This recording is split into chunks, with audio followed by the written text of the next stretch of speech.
जो दूसरे को दुख देकर हंसता है, होनी उसे दुख देकर 100 बार रुलाती है। इसलिए दूसरों को दुख देने से पहले इतना अवश्य सोच लेना चाहिए कि यदि इसी दुख का वज्र अपने सिर पर गिरे तो क्या होगा। महादेवी, जिस प्रकार बिच्छू को यह ज्ञान नहीं होता कि उसका डंक केवल किसी और को नहीं स्वयं उसे भी चुभ सकता है, उसी प्रकार एक दुष्कर्मी को भी यह ज्ञान नहीं होता कि उसका दुष्कर्म स्वयं उसे भी हानि पहुंचा सकता है। कि सृष्टि में ईश्वर के अस्तित्व के अतिरिक्त बाकी सब कुछ माया है। मोह माया में फंसना अर्थात अपने जीवन के लक्ष्य को भूलने के समान है।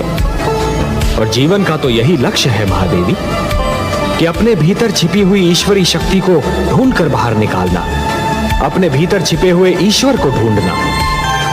मोह तो भ्रमित करता है महादेवी और फिर भटकाता है, फिर वो मोह चाहे धन का हो या संतान का। परंतु हे दया सागर, माता और पुत्र का स्नेह तो आपकी दी हुई सुंदर देन है। अवश्य है महादेवी, परंतु कोई भी स्नेह अधिक महान नहीं होता।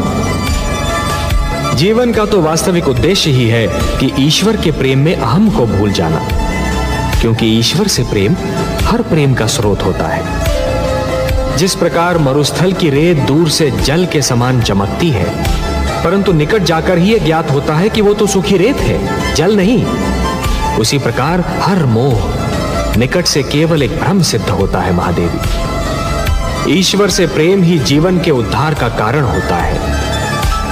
आपका पुत्र कयाधु की ममता से अपना मुंह नहीं मोड़ रहा महादेवी, वो तो केवल ममता की धारा को भक्ति की ओर मोड़ने का प्रयास कर रहा है, क्योंकि वो जानता है कि भक्ति में ही शक्ति होती है।